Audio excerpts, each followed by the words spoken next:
کتنا خوبصورت احساس ہے کہ ہم اللہ تعالیٰ سے اپنے دل کی بات کرتے ہیں اور وہ سب کچھ پہلے سے جانتا ہے، لیکن پھر بھی ہمیں سننا چاہتا ہے۔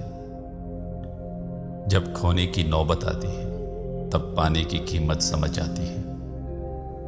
مکھی انسان کی سب سے بڑی محسن ہے۔ یہ بغیر کوئی کرایہ لیے، بغیر کوئی ٹیکس لیے یہ بتانے آتی ہیں کہ یہاں گند ہے، اس کو صاف کر لو تو میں چلی جاؤں گی۔ ایک سوال نے مجھے بہت پریشان کیا۔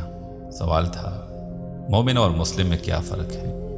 بہت سے لوگوں سے پوچھا مگر کسی کے جواب سے تسلی نہیں ہوئی۔ ایک دفعہ گاؤں سے گزر رہا تھا، دیکھا کہ ایک بابا گنے کاٹ رہا ہے۔ نہ جانے کیوں دل میں خیال آیا کہ ان سے یہ سوال پوچھ لوں۔ میں نے بابا جی کو سلام کیا اور اجازت لے کر سوال پوچھ لیا۔ بابا جی تھوڑی دیر مجھے دیکھتے رہے اور جواب دیا، مسلمان وہ ہے جو اللہ کو مانتا ہے، مومن وہ ہے جو اللہ کی مانتا ہے۔ میں نے کہا کہ تمہاری عمر کافی ہے، بال بھی سفید ہو چکے ہیں، لیکن میں دیکھ رہا ہوں کہ تم کافی لوگوں کی نسبت خوش خوش نظر آ رہے ہو۔ تمہارے چہرے سے نہیں لگتا کہ تم زندگی سے مایوس ہو۔ کیا یہ مصنوعی ہے؟ وہ بولا، صاحب جی ہنس کر یا رو کر زندگی تو گزارنی ہے۔ اگر روئیں گے تب بھی گزر جائے گی، ہنسیں گے تب بھی۔ اگر اس نے اپنی مرضی سے ہی گزرنا ہے تو رونا کس بات کا؟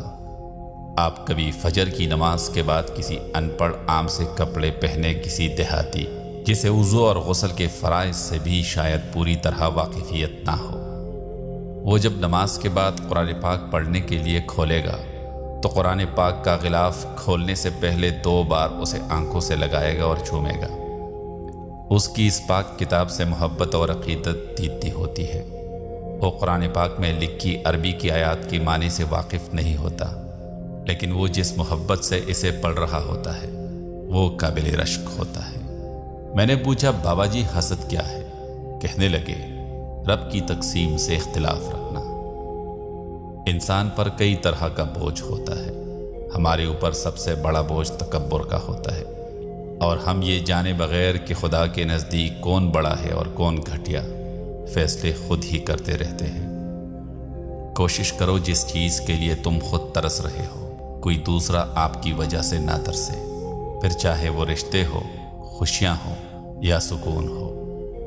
مجھے فرانس کے ملاحوں کی یہ بات بہت اچھی لگتی ہے کہ جب وہ سمندر میں اترنے لگتے ہیں تو بڑی مختصر سی دعا مانگتے ہیں، یا اللہ تیرا سمندر بہت بڑا ہے اور میری کشتی بہت چھوٹی، ہم پر رحم کرنا۔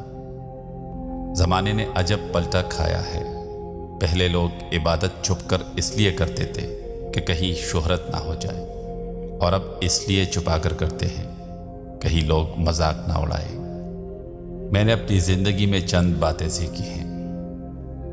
ماں باپ کے علاوہ کوئی وفادار نہیں۔